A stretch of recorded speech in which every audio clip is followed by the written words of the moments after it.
Yung kabutihan ng Diyos naway matanim sa inyong mga puso. At ito ay lumaki, yumabong, hanggang sa kayo ay lumaki na.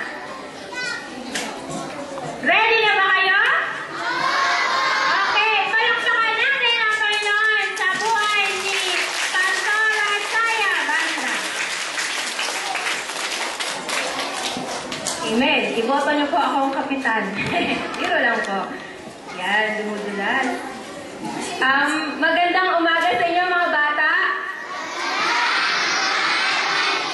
Ayun. Salamat kay Lord dahil dinala niya tayo sa lugar na to, dito sa meeting place. At alam ko na nagagalak si Lord sa langit. Ganyan din sa puso nyo. Amen ba? Nasaan ba si Lord? At nasa? Doon sa wala pa mamaya, papapasukin natin sa puso niyo si Lord. Okay ba yun? Okay. Sige, sabi nga, kung saan may 2 o 3 nagkakatipon, sabi ni Jesus, naroon siyang kasama nila. So naniniwala ako kasi higit tayo sa 2, higit tayo sa 3, at nandito si ang Panginoong Jesus. Sige, yung team verse natin, sabi doon, gayon na lamang ang pag-ibig ng Diyos sa sanlibutan, kaya't pinagkaloob niya ang kanyang buktong na anak upang ang sino mang sumampalataya sa kanya ay hindi mapahamak, kundi magkaroon ng buhay na walang hanggan. Okay.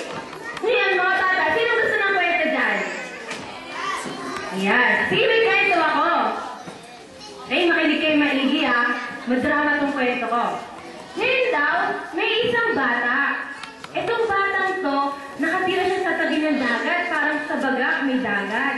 Ngayon yung bata, minsan, mahilig siyang tumingin sa mga alon ng dagat.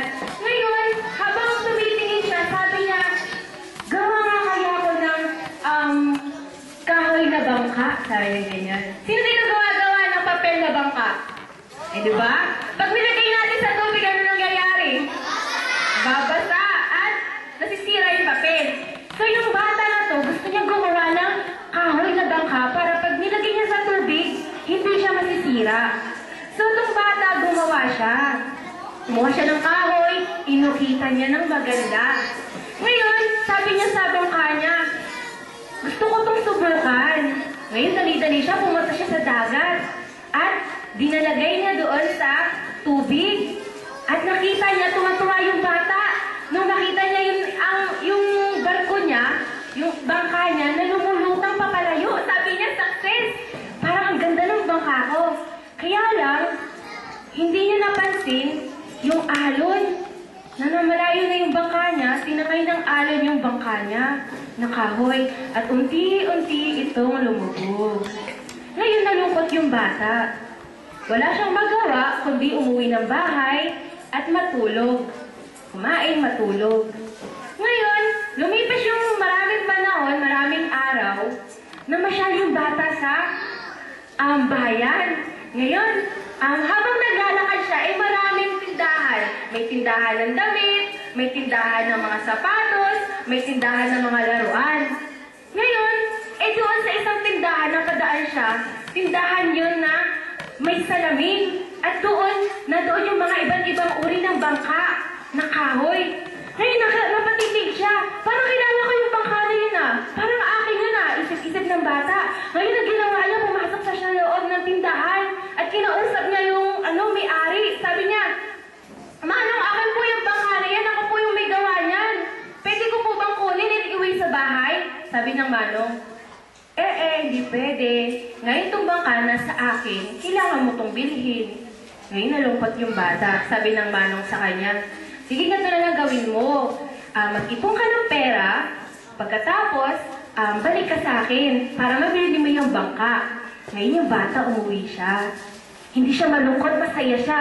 Kasi alam niya, pag nakaipon siya ng pera, mabibili niya yung bangka na yun. Ngayon, lumipas yung panahon, nag-ipon siya, naggawa siya ng lata. At doon, lalagay siya doon ng piso-piso, 5 piso, pag binibigyan siya ng pera ng nanay niya. Ngayon, nung nakaipon na siya, bumalik siya doon sa tindahan.